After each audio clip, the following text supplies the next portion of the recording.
Tom, coming to you from the International Institute for the Advancement of Sourdough Science and Research of Cleveland, Ohio, also known as my kitchen. Thank you for selecting this video. In today's video, we're going to talk about one of my favorite topics, and that is sourdough starters. Now, if you are planning to create a new sourdough starter and you haven't started yet, you're in the wrong place. What you want to do is go to my video, How to Create a Sourdough Starter Step by Step. That's where I'll take you through all the steps of creating a starter. And in addition to that video, I've just released 6 new tools to go along with that. The Ultimate Sourdough Starter Guide. This includes very detailed step-by-step instructions of what to expect each day. It includes infographics that show you what your starter should look like each day. And it includes troubleshooting tips and all kinds of tools for people creating a new starter.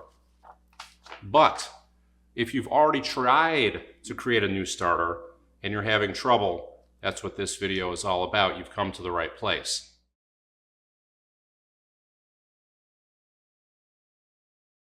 The good news in this video is that there is a huge uptick in the number of people who are interested in sourdough baking. I haven't seen so many new people get interested in this since the early pandemic days of 2020. The bad news is I've also never seen more people struggle with getting their new sourdough starters created from scratch. Now, when I created my first sourdough starter back in 2019, I followed the method in Chad Robertson's book, Tartine Bread. This was a fairly simple method. I had my starter up and running in about 10 days, and many other people who I knew at that time, people on social media, were following Chad's recipe or similar processes.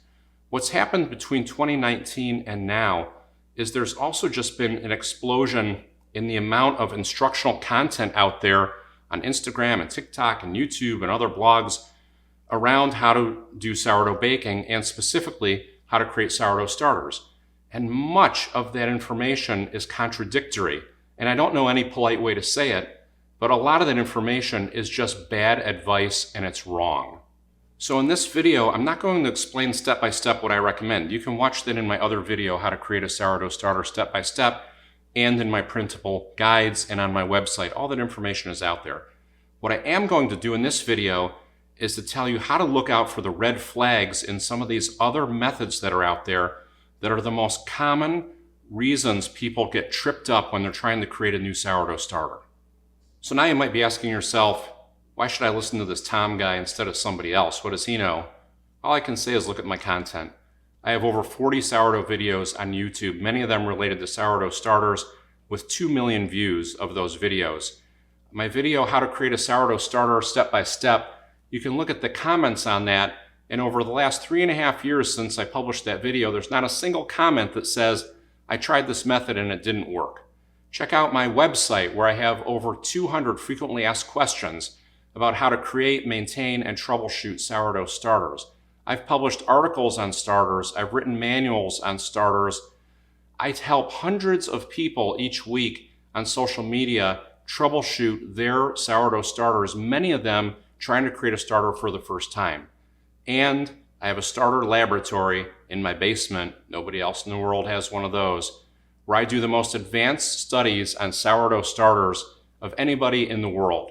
I look at sourdough strength testing, impact of hydration, the impact of temperature, different feeding ratios, feeding them different types of flour. I've done hundreds of unique tests on sourdough starters. I know more about sourdough starters than I care to admit. And with the work that I do every day in social media groups, trying to help new beginning bakers fix problems with their sourdough starters, I just feel bad that so many people are struggling with this process. That's the reason I created this video. Now, I don't like to criticize other people who are trying to help folks learn how to make sourdough bread or sourdough starters, but some of the content that's out there is really just awful, and it's misleading, and it's causing people to struggle and waste flour and give up on sourdough baking before they even get out of the starting blocks because they can't get a sourdough starter created.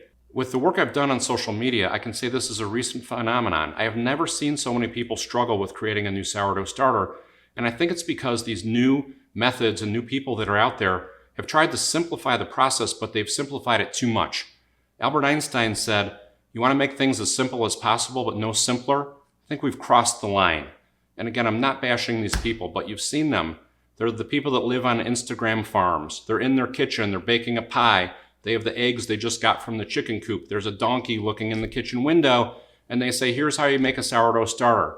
You can use any old flour in your pantry. You can use all-purpose flour. You don't need a scale. You can measure in cups. You want to keep it in a giant jar with a cloth lid to make sure that it can breathe. Then, all you want to do is feed your starter, then discard half each day and feed equal parts.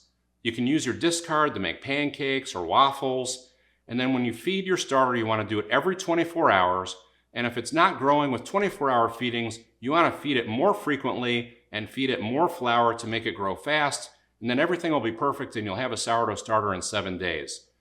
Everything I just mentioned is completely wrong. I'm going to go through each one of those in detail. Now, I don't have a donkey outside, and I don't have an apple pie in my kitchen. But what I do have in my kitchen, I have sourdough books. These are the most popular books by the most well-respected sourdough bakers in the world. I've read all of these. If you read the instructions for how to create a sourdough starter in these books, they're completely different than what I just described to you that you'll find on Instagram or on TikTok. And this isn't my opinion, and this isn't these bakers' opinions. It's based on science. So if you're not interested in science, you can check out now because you're not going to like the rest of this video. But I'm basically going to explain to you what you're hearing today and what you should change so that it complies with hundreds of years of experience and the science of creating a sourdough starter.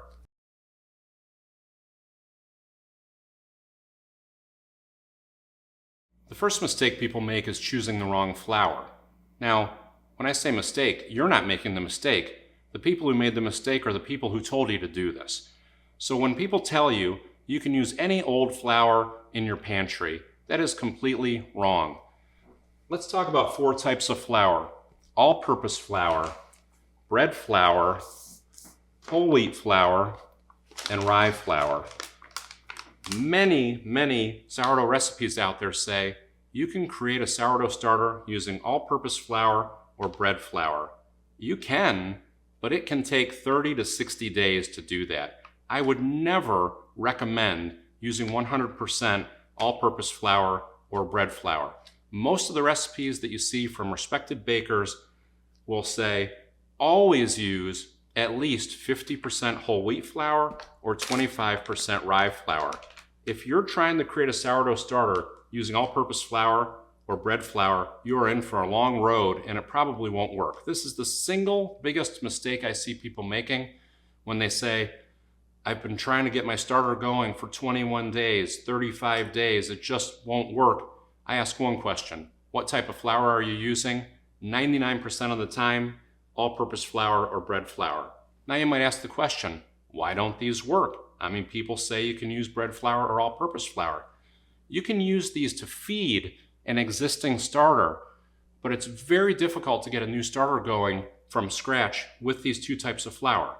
Why is that? Because of the way the flour is milled. So when you try to create a sourdough starter, what you're trying to do is cultivate yeast and lactic acid bacteria in a jar. That's your job. We ask the question though, where does the yeast come from? Now some people will say the yeast comes from your kitchen, from the air. The yeast comes from your hands. The yeast comes from the flour. I'm here to tell you 99.9% of the yeast that ends up in your sourdough starter comes from the flour. It all starts with the flour. So now we ask the question, how does the yeast get into the bag of flour? So now you have to go to the wheat fields. When you're growing wheat in a wheat field, the yeast and lactic acid bacteria are blowing around in the air and they stick to the sides of a wheat berry. So imagine if this orange were a wheat berry. This is growing on the top of a wheat stalk. Lactic acid bacteria and yeast cells are floating around in the air, and they're going to attach themselves to this. So I'm going to use this blue marker to show the yeast cells on the outside of this wheat berry, and I'll use this red marker to show the lactic acid bacteria on the outside of the wheat berry. So this is ultimately where your yeast and lactic acid bacteria comes from. It's on the outside of the wheat berry. So what happens when you mill whole grains in a flour mill? You take the wheat berry with all the yeast and lactic acid bacteria attached to it, you grind that up in a mill, and 100% of the wheat berry ends up in the bag of flour. So that would be whole wheat flour and whole rye flour. So you can see all the little dots on here are in the bag. What happens with bread flour and all-purpose flour? When these go into the mill, the wheat berry, the hull of the wheat berry is taken off.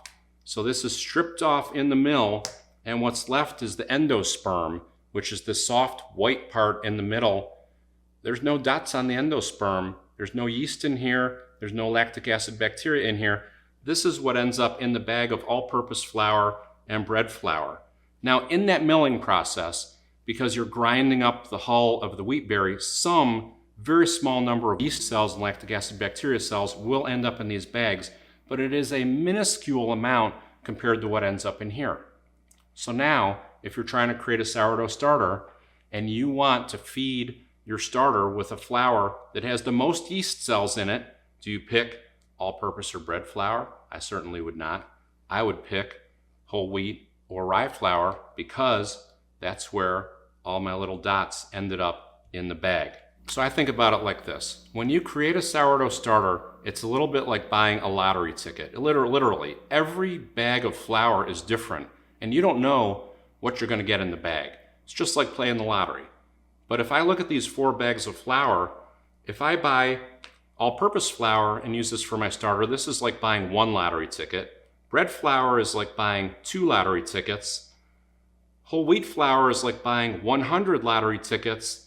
And rye flour is like buying 200 lottery tickets. That's how this works. So when you think about what flours you want to use, always use whole wheat or rye. I recommend using 50% whole wheat flour and 50% bread flour. And then you might say, wait, Tom, bread flour, you just said that's not good for creating a sourdough starter. It actually is good when it's paired with whole wheat flour, because the whole wheat flour needs to convert the inside of the wheat berry, which is what this bag is full of. It has to convert that into sugar to be able to eat.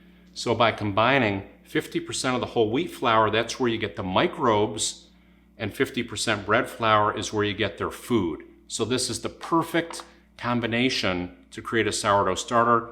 The bugs are in this bag, the sugar or the food is in this bag. And then some people say, you YouTubers all just overcomplicate everything. Why can't we just make a sourdough starter like they did in Egyptian times or medieval times or the pioneers? Here's an interesting historical fact. Refined flour, also known as all-purpose flour and bread flour, was invented in 1930. That's about 100 years ago. So if you want to walk like an Egyptian, or if you want to be a pioneer or a middle-aged person, those flours are unavailable to you. The only flours that you could have used before 1930 were whole grain flours like this. Maybe that's why every one of those books in my giant stack recommends using some amount of whole grain flour.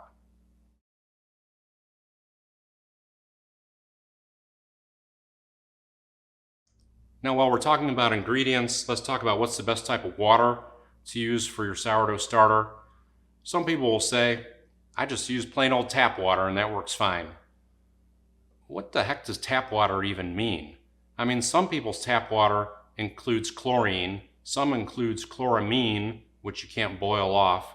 Some of it is pure mountain spring water coming out through people's taps. Some of it's well water, some of it's reverse osmosis water, and some's reverse osmosis with minerals added back in. There are a lot of different things that could be tap water, so when somebody tells you use tap water, ignore them. What you want to use is non-chlorinated water. Non-chlorinated water is either water that comes out of your tap that has chlorine in it that you run through a filter. That's what I do. I have a filter in my refrigerator. Or you can buy non-chlorinated drinking water, or some people's well water is not chlorinated. So chlorine is one of the worst things that you want to have in your water. Now, some filters, especially these new reverse osmosis systems, they strip everything out of the water, even the minerals, and they create something called dead water where there's really nothing in it. Reverse osmosis water or distilled water are not recommended because they don't include minerals or other micronutrients. So if you're having trouble with your starter and you think it might be because of the water, because you've ruled out everything else, go to the store and buy some water. If I were going to do it, I'd buy a jug of spring water or filtered drinking water, but you don't want reverse osmosis filtered drinking water. Try it in your starter. Some people will see an immediate change just by changing the water that they're feeding their starter with.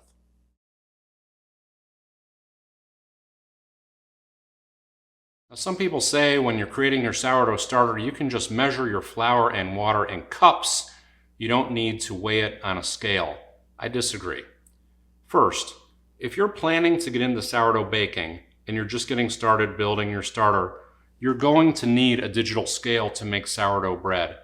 You need to have that level of accuracy. You're ultimately going to have to buy one. So if you think you can avoid buying one and you want to be a sourdough baker, you're going to need one. Just go buy one. But some people will say, I don't believe this guy, I'm not buying a scale, I'm just going to use cups. So what happens when you use cups to feed your starter? So most starter recipes will say, feed your starter equal parts flour and water each day. That guidance comes from the giant stack of books that I showed earlier. And what they meant by equal parts is equal parts by weight. So that's why people use a scale. If you measure equal parts by cups, a cup of water weighs 2 times as much as a cup of flour, roughly speaking. So if you follow that guidance and say, I'm going to feed my starter equal parts, a half a cup of water and a half a cup of flour, you fed it 2 times more water than it needs. You've waterlogged it, and that will have a detrimental impact on the ability for your starter to grow and to rise. It's hurting your starter by not feeding equal parts by weight, doing equal parts in cups, which is a volume-based measurement. And then some people will say, no, Tom, you don't understand. I know what equal parts by weight means, and I found a conversion table on the internet that says if I use a half a cup of flour, that weighs as much as a quarter cup of water. Really? That's interesting. I mean, a quarter cup of water is a specific measurement. A quarter cup of water weighs about 60 grams. So then you would say, if I use my half cup for flour, this will be 60 grams because the internet told me so. Computer, how much does a half a cup of flour weigh in grams? Half cup of flour weighs about 62 grams. There you go. So the computer says a half cup of flour weighs 62 grams. That's pretty close to what I know the water weighs. I could also look at the bag of flour. This says a half cup weighs 60 grams, slightly different but close. But here's what happens. If I weigh my flour on this scale and I pour my flour out of this bag and level it on top, it weighs 69 grams. And if I scoop my flour out of this bag like this and press it against the side, it weighs 95 grams. So a half a cup of flour is not an exact measurement. And if I fed my starter with 95 grams of flour and 60 grams of water, thinking that those were an equal measurement, I'd have a very dry starter. And if you try to compare that to other people's starters, it might not bubble the same way, it might not rise the same way, and then people say, what's wrong with my starter? My starter doesn't look like everybody else's. It's because your half cup of flour weighed 95 grams, not 60.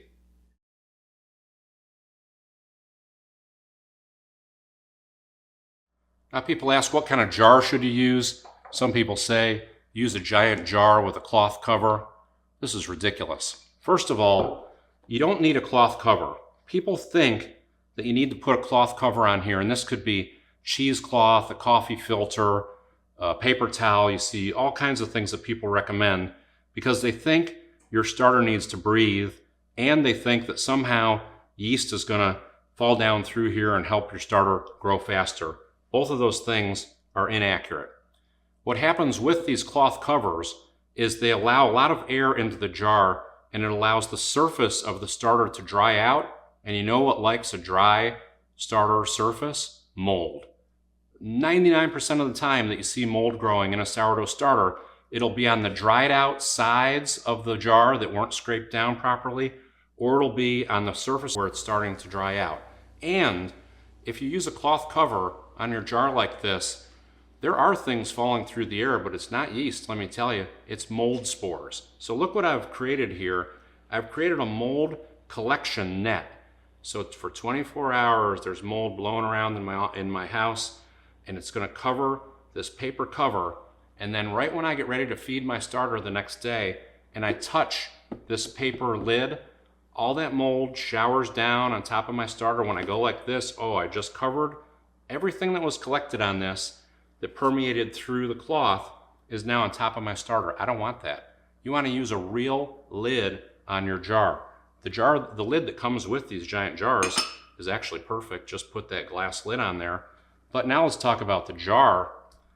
The jar is ridiculously large. You don't need to keep this much starter. And some people do this because they say, I have a big family and I want to bake a lot of bread, so I need a lot of starter. For your daily maintenance of your starter, and more importantly, when you're creating a starter for the first time in the first 10 to 14 days, you want to keep as little starter as possible because you're discarding most of it.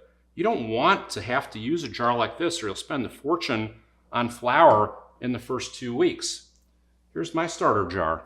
This is all I use to create a new starter, and for my daily maintenance, I keep 150 grams or less. If you're creating a new starter, I recommend about 100 to 150 grams. That's a reasonably good amount. For my daily maintenance, when I'm not creating a new starter, I keep 75 grams of starter. Then, the night before I get ready to bake, and I say, I'm gonna bake 8 loaves, so I need 800 grams of starter. Then, you get out your big vessel, and what I'll do is I'll use 40 grams out of here, that's all I need, and I'll add that to 400 grams of flour and 400 grams of water. That gives me 840 grams of starter. It's enough for 8 loaves with a little bit of leftover. So you can use this jar to create a leaven. That's what it's called when you create the offshoot of your starter to bulk it up for baking. But you would never maintain a sourdough starter in a jar like this unless you're baking multiple loaves 365 days of the year, or if you just want to waste a lot of flour. Now people ask about the lid. Do I need to have an airtight lid? Do I need to let it breathe? What I recommend is you should have a normal lid like this, a plastic lid. So when this is on top of it, nothing's falling into my jar during the day when the starter's sitting there. And then when this sits on my countertop, you want this to be able to expel gases, because a starter will create carbon dioxide and it will create pressure in your jar. So you don't want to crank this down airtight because you can actually theoretically crack the jar or blow the top off of it. So what I do is I tighten it down, then I back it up a quarter turn. Hear that noise? Hear that sound? That's the sound of carbon dioxide coming out and oxygen going in. So my starter can breathe. It can off-gas carbon dioxide without blowing up the jar. You want it to sound just like that.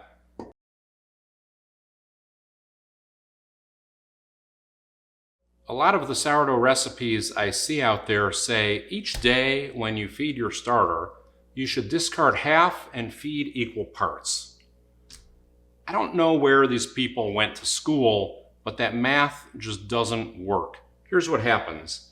Let's say on day 1, I have 50 grams of starter, that's my 50 poker chips, and I'm gonna feed that 50 grams of flour and 50 grams of water. These two parts are equal, the flour and the water. Now, on day 2, I follow the instructions that say, discard half and feed equal parts. Discarding half of this is half of 150, which is 75. So now, my carryover starter grows to 75 grams, and I discard 75 of what's remaining. But now, if I feed this the same equal parts that I fed the first day, 50 grams of flour and 50 grams of water, my total starter quantity has grown now from 150 to 175 grams, and I'm underfeeding my starter because now I have 1.5 times the carryover that I had before, and I'm still feeding the same amount of flour and the same amount of water. So look what happens each day. Then this day when I discard, now I'm keeping 88 grams. The next day I feed that 50 grams of flour and 50 grams of water. I've grown to 188 total grams. The next day I discard half of 188 and I end up with 94 grams of starter carried over, which I feed 50 grams of flour and water. That creates 194 grams of total. And then the 5th day, I now carry over 97 grams of carryover starter, and I have 50 grams of flour and 50 grams of water. Look what I just did in 5 days. I basically am underfeeding my starter by half. I'm still feeding it 50 grams of flour and 50 grams of water, but by discarding half each day, I'm carrying over, eventually, 100 grams of carryover starter. This builds up a huge amount of acidity and waste in your starter, and it's unhealthy. So don't discard half and refeed equal parts. The math just doesn't work. Now some people say, no, Tom, you misunderstood. Discard half and feed equal parts means you always discard half, but then you feed the amount of that half equal parts flour and equal parts water. That's what that means. Oh, really? Wow, let's do that math. Okay, day 1, 50 grams of carryover starter, 50 grams of flour, 50 grams of water. I discard half. That means I keep 75 grams of carryover. I discard the rest. And now I feed 75 grams of flour and 75 grams of water.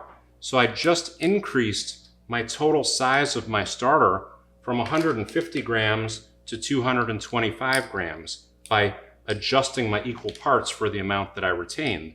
Now what happens the next day? Now I have 75 grams of each.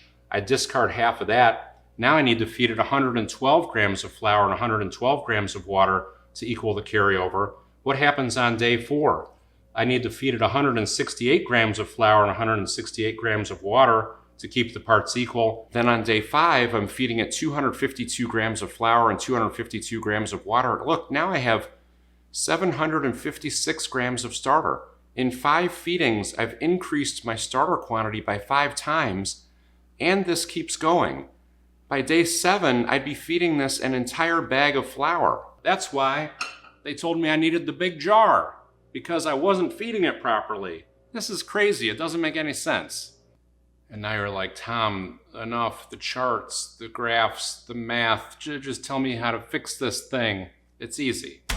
If you want to feed equal parts each day without your starter growing in volume or without underfeeding your starter, you need to discard 2/3. So on day 1, I have 50 grams of starter, 50 grams of flour, 50 grams of water. That's 150 grams of starter total.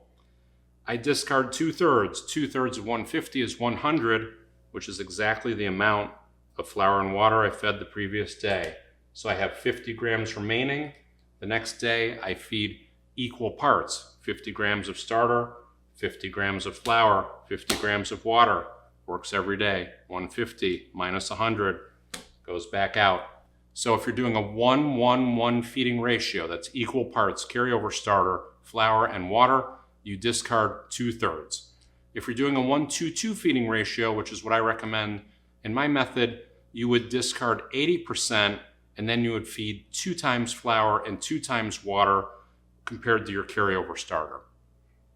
And now some people say, this guy's too much. You think the Egyptians were weighing their flour and water in ancient times? Here's a picture from 5,000 years ago of a scale from an Egyptian pyramid.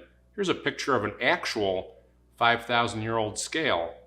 So yes, I believe that the most advanced civilization on Earth at that time that was building astronomically aligned pyramids and could lift a 5,000-pound stone on top of a 500-foot-high structure, I think they knew how to weigh flour and water.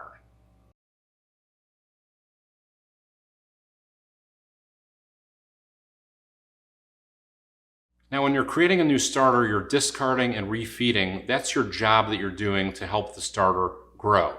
Now, some people, they don't like to waste flour, so they say, you can use your discard to make tasty pancakes and waffles during this time that you're discarding to get your starter up to full strength in roughly 10 days. Don't do that. You should never save your discard until your starter is fully established. The reason is because flour is a raw food. Everything that's in the wheat field ends up in the bag of flour. Flour is looks white. It's not sterilized. It's not pasteurized. Your starter can contain a lot of nasty stuff. Imagine when birds are flying over the wheat field, they don't have a bathroom up there. When there are cows dropping cow pies in the field next to the wheat field and the flies are on the cow pie, and then the flies come into the wheat field and land on the wheat berry, that stuff ends up in a bag of flour. It's disgusting, but it's true. The Food and Drug Administration says flour is a raw food, and you should never eat uncooked flour because it can contain bacteria like E. coli and salmonella. Now, normally you don't worry about that when you're using flour in baking because you're mixing it up and then you're baking it, an hour later, and the oven will kill that. But in a sourdough starter, you're mixing dormant E. coli and salmonella in a jar, and you're leaving that on your countertop for 10 days. So you should imagine that your jar of starter is like a jar of raw chicken until your starter is fully established. You certainly wouldn't keep the discard if there was a piece of raw chicken in here. Now, some people might say, wow, Tom, that's kind of gross. I'm not sure I really want to get in this business of making sourdough bread. This risk of contamination from these pathogens only exists when you're creating a new starter. Once you've created an established starter, which is usually around 10 days, your starter has a low pH, which means a high level of acidity. A low pH and a high level of acidity is just like vinegar. So after 10 days, imagine instead of having flour and water sitting on your countertop, you have flour and vinegar sitting on your countertop. The vinegar repels mold. It kills off foreign pathogens. If you looked at how should I clean my kitchen after I've cut a piece of raw chicken on my countertop, people will say, use vinegar to clean it. If you say, I have mold in my kitchen, how do I clean mold? Use vinegar. Your sourdough starter has this own antibacterial, antiseptic property built into it. So once it's established, you don't need to worry about those things. But for day 1 through day 10, you want to be careful with it and don't keep your discard. Now, I'm saying day 10, I shouldn't be arbitrary. Don't keep your discard until your starter is mature. Mature is usually around day 10, and the way you measure that is you have a mature starter when it doubles in volume after a 1-1-1 feeding at about 74 degrees Fahrenheit or 23 degrees Celsius. That is kind of the universal test of a mature starter. It's very easy to measure. Once your starter is doing that, that pH level is very low, the acidity level is high, and then it's safe in your kitchen. Then some people say, I don't like wasting food, so I don't want to discard at all. Why do I need to discard? There are a couple reasons. The first one we just talked about is that the raw flour, when it's exposed to water, it reactivates harmful pathogens, so that discarding is basically flushing out that bad bacteria that occurs early in the process. So that's part of the reason you have to discard. The second reason you have to discard is because as your starter ferments, as the yeast starts growing, it gives off alcohol. As the lactic acid bacteria starts growing, it creates vinegar. Those things start to choke off the yeast. So when you're discarding, it's like cleaning an aquarium. I mean, if you have an aquarium and you put your fish in there and you never clean it out, the algae will start to take over and the fish will start to choke to death and die. That happens in your sourdough starter every day. Your yeast starts to choke off and die because the starter is full of waste products, alcohol and acid. So you have to clear out some of that waste product and then make room for clean flour, fresh flour, and clean water so that the yeast can have another run at growing its population. It's really as simple as that. And the last reason we need to discard is because you know what likes an inactive starter? Mold. What we're doing is we're trying to change the chemical balance of this jar of flour and water as quickly as possible to get it to repel foreign pathogens like E. coli and salmonella and to repel mold. And the way that we do that is by turning it into vinegar. That discarding and refeeding process, I keep focusing on the yeast, but that's also feeding the lactic acid bacteria, which is the defender of the starter because it's creating acid that keeps away the foreign pathogens. And then some people say, I hear you, man, but I don't like wasting flour. Okay, listen, when you create a sourdough starter, what I recommend is you use 50 grams of flour per day. In 10 days, that's 500 grams of flour. 500 grams of flour is a little over 1 pound of flour, which is 1/5 of this bag of flour. So you need to, for 10 days, waste 50 grams of flour each day, throw it in the trash. That's going to cost you about $2, maybe less, depending on how much you pay for your flour. The cost of creating a sourdough starter that will last for the rest of your life and you can pass on to your children and your children's children is about $2. Suck it up and discard.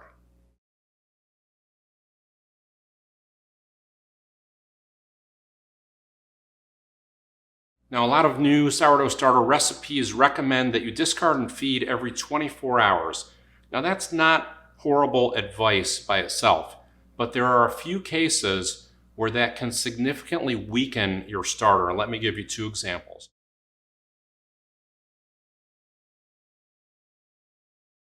One is the method that I use, which is largely based on Chad Robertson's tartine method for creating a new starter. Basically, you mix flour and water on the first day, and you don't discard or feed until the 4th day. So you basically let that sit for 72 hours before the first discard. Now think about why you would want to do that. Because if you remember what we talked about, the microbes that are in this bag of whole wheat flour, these are dormant. They come from the wheat fields. So basically, we're giving this 3 days before the first discard to get as many of those microbes reactivated before we do the first discard. That's the science behind waiting 3 days to do that. I believe that the population that you end up with at the end of, say, 10 to 14 days is essentially the population that gets started in those 3 days. That yeast population determines the speed of that curve, and that's why you can finish in 10 days, for example, versus if you're discarding and feeding every day, you're throwing away 2/3 or more of that nascent yeast population that you just reactivated from the bag of flour. So different methods treat the first few days differently, but in my experience, you want to eke as much out of those first few days as possible before the first discard.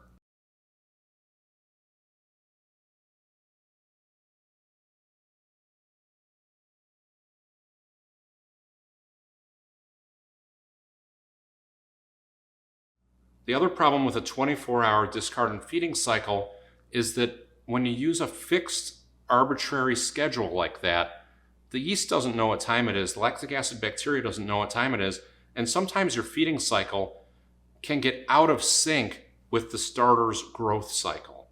Now, if you think of a mature starter, you discard and feed that, and then you'll see the starter grow in height. That's the yeast reproducing.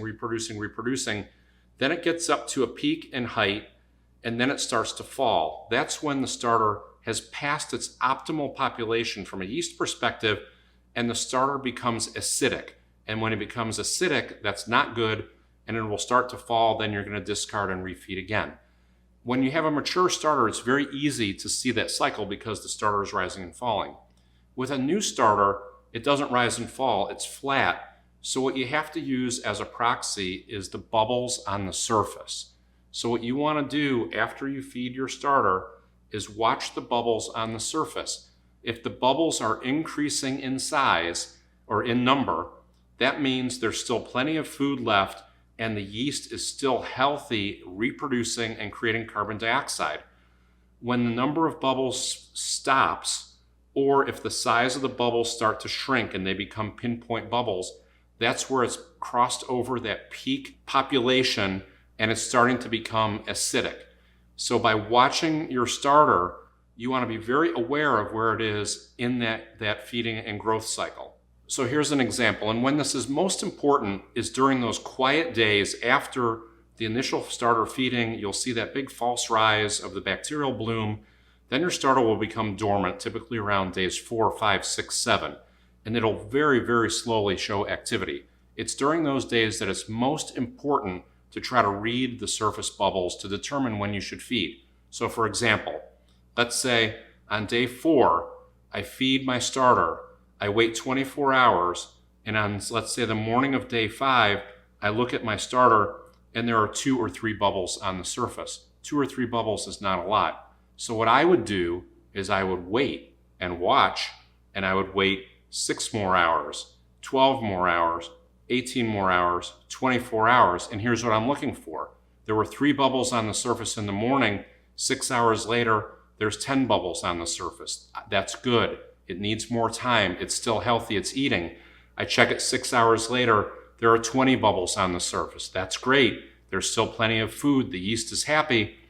Then the next 6 hours, I look at it, and those bubbles haven't increased in number, and they're starting to shrink in size. That's when you discard and refeed. That's the optimal time. Now, you can imagine that cycle is never going to fall exactly on a 24-hour cycle. So people say discard and feed every day. I say that as well.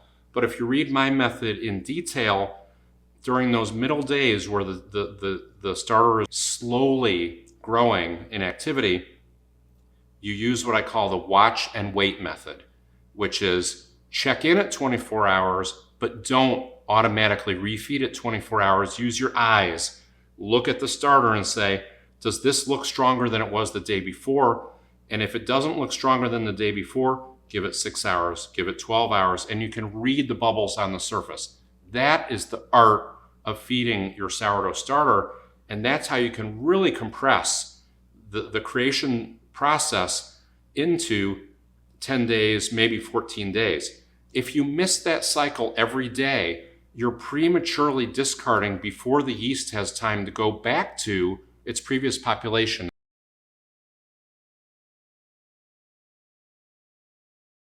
So here's an example of how this works. Now let's assuming I'm doing that 1-1-1 feeding ratio, and let's say I keep 30 grams of starter, I feed it 30 grams of flour and 30 grams of water every morning. And then just to keep the math simple, let's assume that 30 grams of carryover starter has 30 yeast cells in it. And that's what we're most interested in, is the number of yeast cells. So during the day, that yeast needs to reproduce to become 60 yeast cells, 90 yeast cells, just to get back to where it was the previous day before we discarded 2/3. If I discard too early, if I discard before that peaks, because I'm doing it on an arbitrary 24-hour schedule, for example, let's say I discarded and I was only at 60 yeast cells. Now I discard 2/3 of 60. My starting population yesterday was 30. Now it's 20. So I've actually weakened my starter by feeding it too early. So now 20 becomes 40. 40 has to become 60 just to get back to where I was the day before. But again, I cut it off based on a strict 24-hour schedule. And let's say I fed it when it was only back to 40 yeast cells. You can see what happens here. By discarding 2/3 every time you're feeding, the starter has to exceed its growth from the previous day to get new growth in the starter population. So by discarding arbitrarily, if you're feeding before it peaks, it weakens your starter.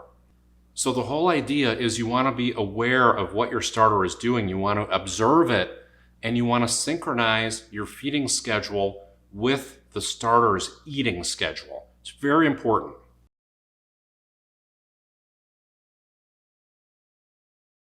Now, the way this synchronization works, you want to synchronize the feeding schedule with the eating schedule. It's just like surfing. And you're like, what does this guy know about surfing? He lives in Ohio. I really don't know anything about surfing. But if I did, I'd be surfing out in California with Johnny Utah and Bodie. So let's say we're out there and they're trying to mess with me and I'm trying to learn how to surf. And they say, Tom, this is easy. Just stand up on your board every 5 minutes. No matter what happens, just get up on your board. That's the best way to surf. So every 5 minutes, I'm looking at my watch and I'm getting up on my board and I'm missing all the waves. Sometimes the waves come early, sometimes the waves come late, and they're kind of laughing at me. And then I say, guys, this doesn't make any sense. It seems like what you guys are doing, the experienced guys, is you're watching the wave. And when the wave comes in, you're catching it right at the crest of the wave. That's exactly what you want to do with your starter. The waves are the bubbles. When it's at maximum bubble activity, that's the crest of the wave. That's when you get up on the board, you discard and you refeed. And what that does is it incrementally strengthens your starter by catching the top of that wave every time.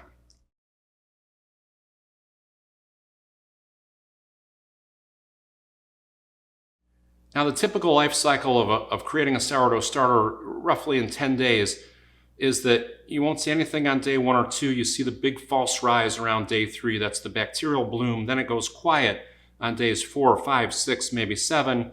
And then days 7, 8, 9, 10, you'll start to see it actually rising in height. The biggest mistake people make is during that quiet period in the middle where the starter looks like it's not doing anything. And a lot of the guidance that you will read says, if your starter is not rising, then instead of discarding and feeding once a day, you need to discard and feed twice a day. Or instead of feeding 1, 1, 1, you need to feed 1, 2, 2. This doesn't make any sense. I mean, you know this from the previous segment that we just talked about. Because when people talk about feeding and discarding, they're focused on the feeding, and they think you can make your starter grow faster by force feeding it.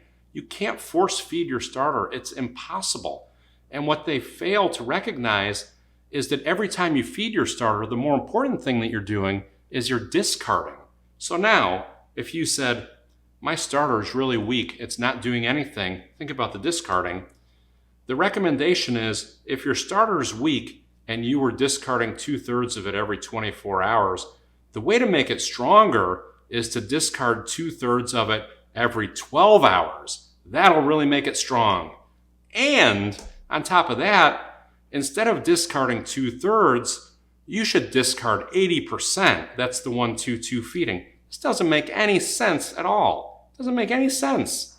So if your starter is not showing bubble activity, it's not eating the food. Yeast does not eat in secret.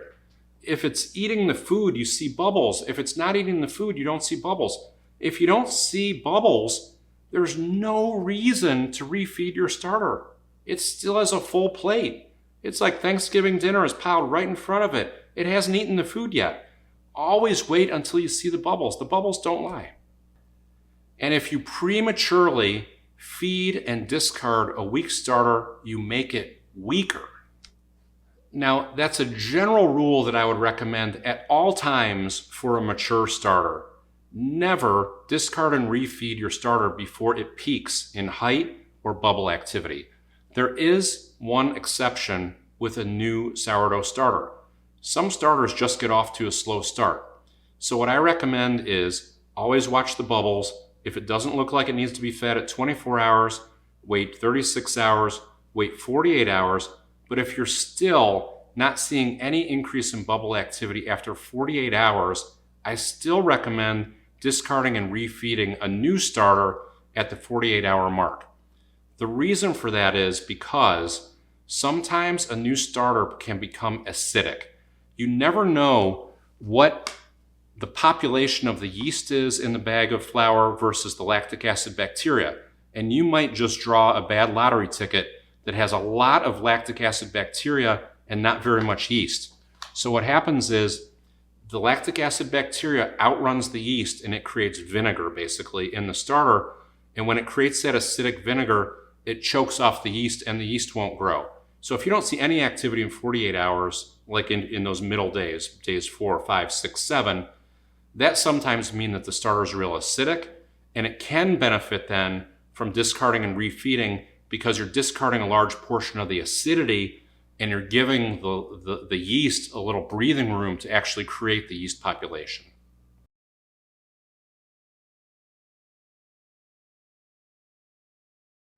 So here's the bottom line with my recommendation. Use that 24-hour feeding cycle as a checkpoint. At 24 hours, look at your starter and say, Does this look more active than it was yesterday when I fed it? If it doesn't, you want to give it more time. Now what I do is if I'm going to give it more time, at that 24-hour mark, I'll actually stir it up. Stirring your starter never hurts it, and sometimes it can help it. And a thing that likes an inactive starter is mold. So if you are going to let it sit more than 24 hours, stir it up, then check it at 30 hours, 36 hours, 40 hours. Watch for that bubble activity. If the bubble activity is increasing, give it more time. If it starts to decrease, discard and refeed. But if you get to 48 hours with no activity, that means your starter might be acidic. Then do your normal discard and refeed and check it in 24 hours after that.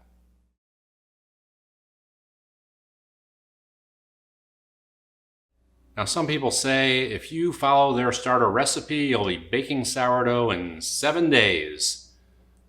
Don't get your hopes up. It's possible, but it is incredibly uncommon. If you do everything right and you draw a good lottery ticket with your bag of flour, you should have a starter ready to bake with in 10 to 14 days. That's the range that I would suggest. Here's a recent study from North Carolina State University. They recently created 10 starters in a laboratory using 10 different types of flour. And in that study, they said that it took 10 to 14 days to create a mature sourdough starter. Some people might say 7 days.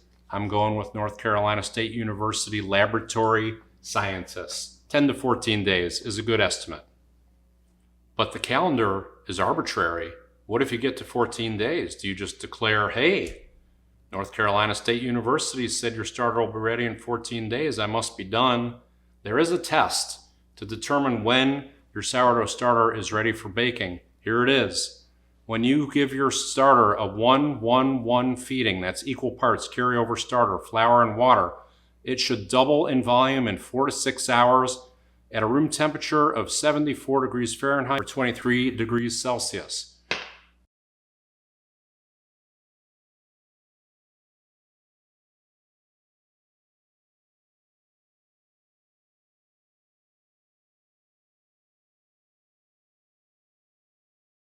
If your kitchen is cooler, your starter will take longer to double. It can be the exact same strength of starter, but it just takes longer to double based on the temperature.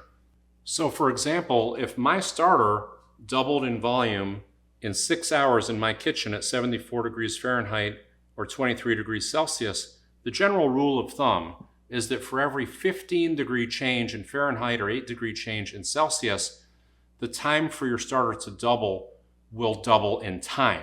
So if it takes 6 hours at 74 degrees Fahrenheit, that would be 12 hours at 59 degrees Fahrenheit or 15 degrees Celsius.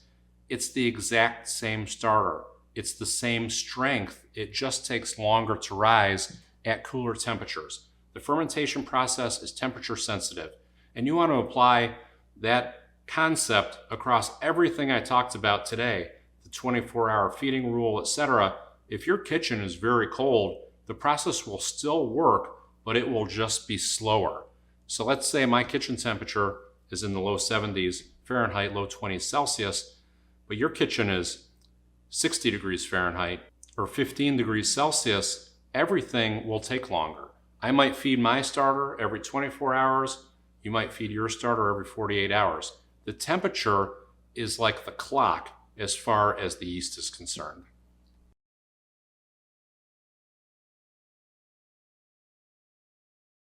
Now the last thing we need to talk about is mold. If you are a responsible sourdough starter creator, you need to be on the lookout for mold because there is a risk of mold growing in your sourdough starter from day 1 up until it fully matures. Let's call that day 10. And it's more risky earlier than it is later. So you really want to be on the lookout early on. If you get mold in your starter, you need to throw it away and start over again. You can't scoop it off the top. If you're seeing mold growth in your starter, you have to assume that there's mold growth all throughout it. The tendrils from the mold will go down into the starter. Throw it out and start over again. It's not worth it. You're only, worst case, 10 days into it. By the time you're 10 days into it, a healthy starter will naturally repel mold. Now, I don't want mold in my kitchen, and I definitely don't want to eat mold, so I'm always on the lookout for it. But some people, when they're creating a starter, are hyper vigilant, let me put it that way, about mold growth. I mean, they will look at their starter and they'll see one bubble that looks different than another bubble and say, oh my gosh, is that mold? They'll see some discoloration in their starter and say, I need to throw this away, it's gone moldy. You know how to find out if it's mold? Mold actually looks like mold. It's the gray fuzzy stuff that grows on cheese and on bread. That's what you want to look for in your starter. And let me just say, it is not subtle. When it's in there, you'll know it. It'll be gray and fuzzy, and it'll grow really fast. And the areas where it typically grows are on the sides of the jar where it's semi-liquid and semi-dried out. So you always want to scrape down the side of your jar, and it'll grow on the surface of your starter if your starter sits for a long time and it starts to get dried out on the surface. Those are the two most common places that you'll see mold. And as I said, you're more likely to see it early in the process versus late in the process. Now, what I'm describing here is the classic mold, the gray, fuzzy stuff, unmistakable. But some other people will say, you really need to watch out for red mold and pink mold and yellow mold and orange mold. Those are really dangerous as well. They are, absolutely. But let me just tell you something about sourdough starters. When you mix a sourdough starter with whole wheat, which I recommend using 50% whole wheat is made from organic, hard, red whole wheat flour. Emphasis on red.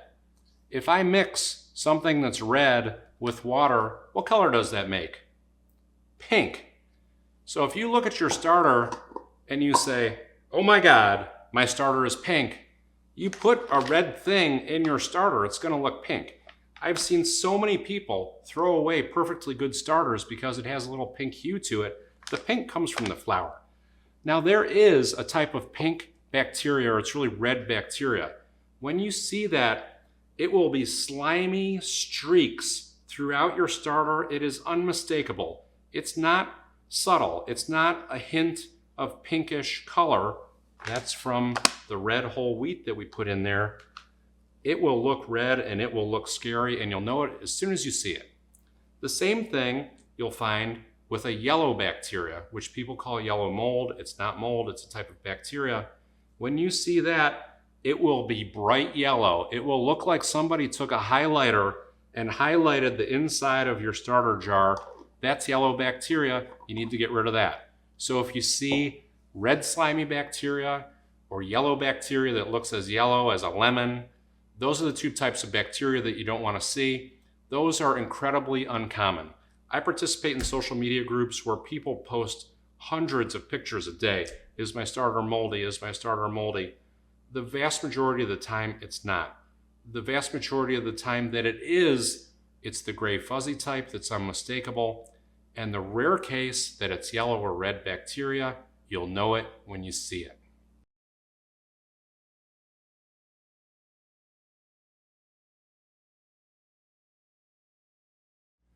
There's a group on Facebook called the Sourdough Starter Support Group.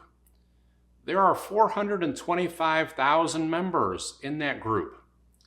If creating a sourdough starter was really as simple as putting flour and water in a jar, I don't think that group would exist. And anybody who thinks it is that simple, come join me in that group for a couple days and get a harsh dose of reality. And I hope what you've learned in this video is that the main reason people are struggling is because a lot of the popular advice is bad advice. Here's a summary of what we talked about in this video with the red flags on the left and proven methods on the right.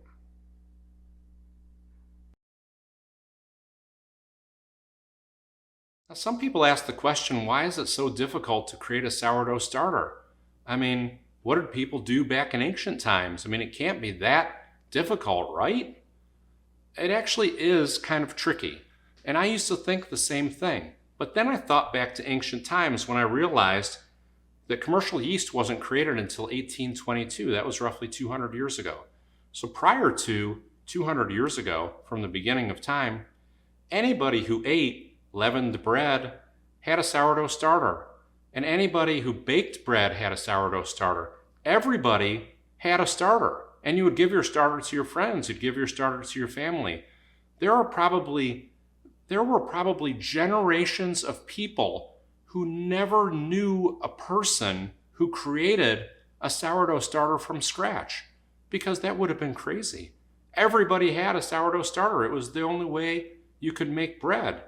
So I would speculate there are more people on Earth now, let's say in the last 12 months, creating new sourdough starters from scratch than ever created a sourdough starter from scratch in the history of human civilization. Because that was the only way to make bread, and everybody had one, and if you had one, you gave it to somebody else. So now, if you need a sourdough starter, you can buy one, which I highly recommend. I mean, there's no shame in buying a sourdough starter. You can go on the King Arthur website. You can buy a fresh jar of sourdough starter, get it delivered to your house, feed it one time, and you can be baking in 48 hours. I mean, it's good to go. You can buy dehydrated sourdough starter. So if you're just getting started with making sourdough bread, I actually recommend that you buy one or borrow one or ask a friend for a sourdough starter so you can get started baking. And if you really love it, then you can create your own starter at any time. And then you don't feel like you're under so much time pressure to get it done real quickly because you're still baking bread with your old starter. Thank you for sticking with me on this long video. I know how frustrating it can be when you're trying to create a sourdough starter. You're reading 100 different things on the internet. You don't know what to believe. I hope this helped you in some way. I obviously couldn't cover everything here, so check out my other videos related to starters, and in particular, check out the tools and the frequently asked questions that I have on my website at thesourdoughjourney.com. There's a lot more information out there. Good luck on your sourdough journey, and good luck with your new sourdough starter.